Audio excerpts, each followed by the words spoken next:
¿Sabías que una hormiga puede cargar 50 veces su propio peso? Eso es como si un humano levantara 5.000 kilogramos. Imagínate una hormiga pequeña arrastrando una hoja del tamaño de su cuerpo. En un jardín puedes ver cómo se esfuerza, moviéndose rápidamente hacia su hormiguero.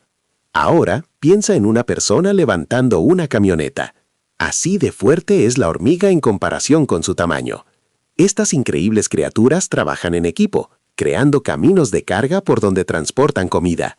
La próxima vez que veas una hormiga, recuerda, su fuerza es un verdadero milagro de la naturaleza.